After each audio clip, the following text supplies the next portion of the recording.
아버지가 또 길을 잃으셨어요. 요양보호사의 목소리는 낮고 조심스러웠지만 그 한 문장이 내 귀에 꽂히는 순간 심장이 먼저 반응했다.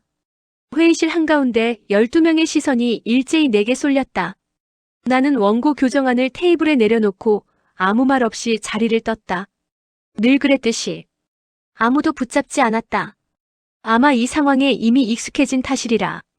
나는 이 출판사에서 편집장으로 12년을 일했다. 냉정하고 침착한 사람이라는 평판을 얻기까지 오래 걸리지 않았다. 마감 전날 밤을 새우고 까다로운 작가들의 전화를 웃으며 받고 어떤 상황에서도 흔들리지 않는 사람. 그게 회사에서 통하는 나였다. 하지만 아버지 문제만큼은 달랐다. 그 한 통의 전화가 쌓아둔 모든 것을 무너뜨렸다. 아버지 한재성. 한때 지역에서 이름 꽤나 알려진 목수였다. 그의 손에서 태어난 가구들은 단단하고 따뜻했다. 식탁 하나를 만들어도 사흘을 넘게 다듬었다. 그 정성이 가족에게도 향했으면 좋았겠지만 그는 가족에게만큼은 언제나 엄격했다. 아니, 정확하게 말하자면 엄격함과 사랑의 경계가 불분명한 사람이었다. 그 경계에서 나는 어린 시절 내내 길을 잃었다. 알츠하이머 진단을 받은 건 7년 전 봄이었다. 아버지 나이 67. 담당 의사는 차분하게 설명했지만 나는 절반도 듣지 못했다. 그날 이후 나는 보호자가 되었고 아버지는 조금씩 낯선 사람이 되어갔다. 병원 대기실에서 아버지는 내 얼굴을 한참 들여다보았다. 눈을 가늘게 뜨고 무언가를 기억해내려는 듯 이마를 찡그리다가 마침내 입을 열었다. 학생, 우리 딸 본 적 있나? 숨이 막혔다. 나는 그의 딸이었다. 바로 앞에 앉아 그의 손을 잡고 있는 사람이. 그런데 그는 지금 나에게 나를 묻고 있었다. 나는 대답하지 못했다. 뭐라고 말해야 할지 몰라서가 아니었다. 너무 많은 말들이 한꺼번에 목구멍을 막아서였다. 아버지와 함께한 첫날 밤, 나는 노트를 펼쳤다. 편집장으로 살아온 세월 동안 나는 늘 남의 글을 다듬었다. 누군가의 문장에서 군더더기를 걷어내고 흐릿한 감정을 선명하게 벼리는 일. 그러면서도 정작 내 이야기는 한 줄도 쓴 적이 없었다. 쓸 이유가 없다고 생각했다. 아니, 쓸 용기가 없었다는 편이 맞겠다. 그날 나는 처음으로 나를 위한 문장을 썼다. 오늘 아버지는 밥을 3번 드셨다. 매번 처음 먹는 것처럼 맛있다고 하셨다. 간병일지가 아니었다. 병세를 기록하거나 투약 시간을 관리하는 문서가 아니라 내가 나를 잃지 않기 위해 붙드는 닭 같은 것이었다. 하루하루 이 일을 버텨내는 내가 어떤 사람인지, 무엇을 느끼고 무엇을 삼키는지를 남겨두지 않으면 언젠가 나도 사라질 것 같았다. 아버지처럼 기억 속에서 조용히. 기록은 짧고 불규칙했다. 오늘은 내 이름을 정확히 불렀다. 한지수. 오랜만에 듣는 것 같았다. 오늘은 나를 누님이라고 불렀다. 웃어야 할지 울어야 할지 몰랐다. 오늘은 아무 말도 하지 않으셨다. 그게 더 편했다. 어릴 적 나는 인정받고 싶었다. 아버지의 눈에 들고 싶어서 밤늦도록 책상에 앉았다. 시험지를 들고 집에 들어서던 날 반에서 1등을 했다고 조심스럽게 꺼냈을 때 아버지는 고개를 들지도 않고 말했다. 그 정도로는 부족하다. 그 말이 얼마나 오래 남았는지 나는 어른이 되어서도 몰랐다. 직장에서 칭찬을 들을 때마다 어딘가 공허했고 아무리 잘해도 충분하다는 느낌이 들지 않았다. 그 결핍의 뿌리가 어디에 있는지 오래 외면해왔다. 그런데 지금의 아버지는 다르다. 어느 저녁 밥상을 함께 물리던 중 아버지가 불쑥 내 손을 잡았다.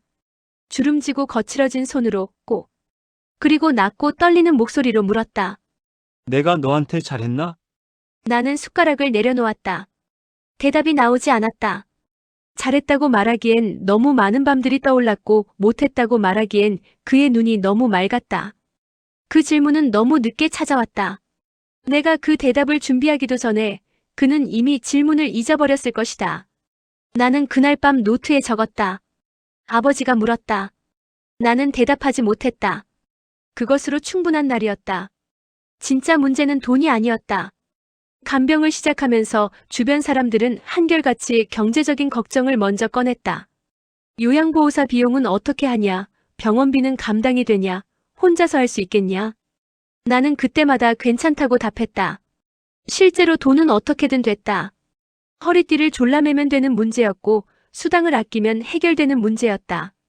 숫자로 된 걱정은 숫자로 풀 수 있었다. 하지만 내 안에서 시작된 균열은 계산이 되지 않았다. 결혼을 미룬 건 스스로 내린 결정이었다.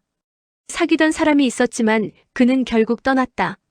나를 탓하지는 않겠다고 했지만 그 말이 더 오래 남았다. 해외지사 발령 제안이 들어왔을 때는 사흘을 고민하다 거절했다. 편집장으로서는 다시 오지 않을 기회였다. 회사 사람들은 아무 말도 하지 않았지만 그 침묵이 무엇을 의미하는지 나는 알고 있었다. 사람들은 나를 효녀라고 불렀다. 그 말이 처음에는 위로가 됐다. 하지만 시간이 지날수록 그 단어가 무겁게 느껴지기 시작했다. 효녀라는 말은 칭찬이 아니라 설명이었다. 왜 그녀는 그 나이에 혼자인가? 왜 그 기회를 포기했는가? 왜 그렇게 사는가? 그 모든 질문에 대한 하나의 납득 가능한 답. 효녀니까. 나는 점점 그 두 글자 안에 갇히는 기분이 들었다. 그러던 어느 밤 아버지가 사라졌다. 저녁을 드시고 잠깐 자리를 비운 사이였다. 현관문이 열려 있었다. 슬리퍼가 없었다. 나는 즉시 골목으로 뛰어나갔다. 요양보호사에게 전화하고 경찰에 신고하고 파출소에서 CCTV 확인을 요청했다. 손이 떨렸지만 목소리는 떨지 않으려 했다. 흔들리면 안 된다는 감각이 몸에 배어 있었다. 새벽 2시가 넘어서야 그를 찾았다. 집에서 3블록 떨어진 공원 벤치였다. 얇은 잠옷바람으로 하늘을 올려다보며 혼잣말을 하고 있었다. 나는 천천히 다가갔다. 숨을 고르며 소리치지 않으려고. 가까이 다가서자 그의 말이 들렸다. 우리 애가 나 때문에 울었지. 나는 그 자리에 멈췄다. 심장이 이상하게 조여들었다. 그는 나를 알아보지 못하면서도 나를 생각하고 있었다. 기억은 흐릿해졌지만 감정은 어딘가에 남아 있었다. 사라지지 않고 형태만 바뀐 채로. 나는 그의 옆에 조용히 앉았다.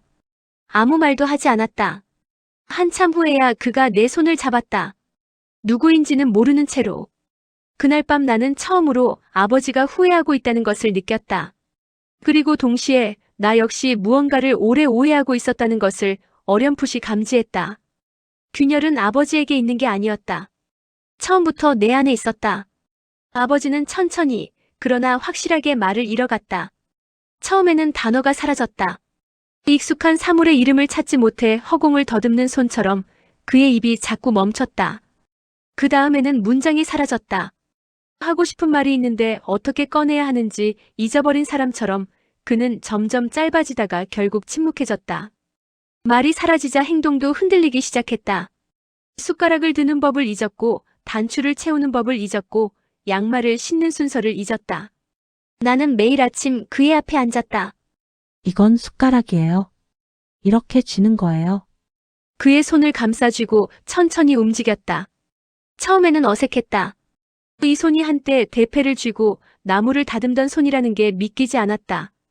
가구를 만들 때 한치의 오차도 용납하지 않던 그 손이 지금은 숟가락 하나를 쥐는 방법을 잊었다. 이건 양말이에요. 이쪽부터 넣는 거예요. 그는 내 말을 따라 하려고 애썼다. 혀가 잘 돌아가지 않는 아이처럼 입술을 움직이다가 결국 소리 없이 고개만 끄덕였다. 나는 그 끄덕임을 성공으로 받아들이기로 했다. 어느 날 아침이었다. 양말을 신기다가 문득 오래된 기억 하나가 떠올랐다. 초등학교 2학년 무렵 아버지가 처음으로 자전거를 가르쳐주던 날. 뒷골목 좁은 길에서 나는 몇 번이고 넘어졌다. 무릎이 까지고 손바닥이 쓸렸다. 울음이 나왔지만 참으려고 입술을 깨물었다. 아버지 앞에서 울면 또 부족하다는 소리를 들을 것 같았다. 그런데 그날 아버지는 아무 말도 하지 않았다. 그냥 조용히 내려와 내 손을 잡았다. 말없이 천천히. 그 손의 감촉이 지금 내 손 안에 있었다. 역할이 바뀌어 있었다. 그는 아이가 되었고 나는 어느새 부모가 되어 있었다. 넘어진 사람의 손을 잡아주는 쪽이 이제는 나였다. 이상한 일이 일어나고 있었다. 그를 돌보는 시간이 쌓일수록 오래된 감정들이 조금씩 달라지고 있었다. 미움이라고 불러야 할지 서운함이라고 불러야 할지 모를 것들이 그의 손을 잡을 때마다 조금씩 녹아내렸다. 완전히 사라진 게 아니었다. 다만 단단하던 것이 물러졌다. 각졌던 것이 둥그러졌다. 나는 그것이 용서인지 아직 확신하지 못했다. 하지만 적어도 이것만큼은 알 것 같았다. 그를 돌보는 이 시간이 내가 오랫동안 닫아두었던 어떤 문을 조심스럽게 열고 있다는 것을. 억지로가 아니라 매일 아침 그의 손을 잡으면서 자연스럽게. 그날 밤 나는 노트에 짧게 적었다. 아버지의 손을 잡았다. 어릴 때 그가 내 손을 잡던 방식으로. 그날이 왔다. 아버지가 나를 완전히 알아보지 못한 날. 나는 그날이 언젠가 오리라는 것을 알고 있었다. 의사도 말했고 책에도 나와 있었고 같은 처지의 보호자들 모임에서도 들었다. 머리로는 준비가 되어 있다고 생각했다. 하지만 막상 그 순간이 오자 준비란 게 얼마나 허술한 것인지 알았다. 아침 햇살이 방 안으로 비스듬히 들어오던 시간이었다. 나는 세면을 마치고 아버지 방문을 열었다. 그는 창가에 앉아 바깥을 보고 있었다. 인기척에 고개를 돌렸다. 그리고 나를 보았다. 천천히 오래. 낯선 사람을 보는 눈이었다. 나쁜 눈이 아니었다. 경계하는 것도 두려워하는 것도 아니었다. 그냥 모르는 눈이었다. 처음 보는 사람에게 보내는 조용하고 무해한 시선. 그것이 오히려 더 아팠다. 적대감이었다면 맞설 수라도 있었을 텐데. 나는 울지 않았다. 눈물이 나지 않아서가 아니었다. 울고 싶지 않았다. 아니, 정확하게는 이 순간을 슬픔으로만 채우고 싶지 않았다. 그래서 나는 그의 곁에 앉았다. 그리고 천천히 그의 손을 잡았다. 그가 나를 몰라도 상관없다는 듯이. 아니, 정말로 상관없었다. 괜찮아요. 제가 기억할게요. 그 말은 그를 향한 것이기도 했지만 나를 향한 것이기도 했다. 우리가 함께 보낸 시간을, 그 안에서 주고받은 것들을, 끝내 하지 못한 말들과 가까스로 건넨 말들을 누군가는 기억해야 했다. 그가 잊어가는 만큼 내가 더 단단히 붙들어야 했다. 돌아보면 간병은 내가 생각했던 것과 달랐다. 나는 처음에 이것을 희생이라고 여겼다. 포기한 것들을 셀 때마다 그 목록은 길어졌다. 결혼, 발령, 시간, 젊음. 하지만 어느 순간부터 그 계산이 의미를 잃었다. 잃은 것들 사이에서 내가 얻은 것들이 보이기 시작했기 때문이다. 아버지를 돌보는 동안 나는 오래된 상처의 실밥을 하나씩 풀었다. 억울함과 그리움이 뒤섞인 감정들을 처음으로 정면으로 바라보았다. 그리고 천천히, 아주 천천히 봉합했다. 간병은 희생이 아니었다. 그것은 화해였다. 아버지와의 화해이기도 했지만 무엇보다 나 자신과의 화해였다. 인정받지 못해 단단하게 굳어버린 어린 나와 그 상처를 외면하며 살아온 어른 나 사이의 오랜 거리를 이 시간이 조금씩 좁혀주었다. 나는 오늘의 기록을 마치며 노트에 적는다. 아버지는 나를 몰랐다. 하지만 나는 오늘 그를 조금 더 이해했다. 펜을 내려놓으며 나는 조용히 다짐한다.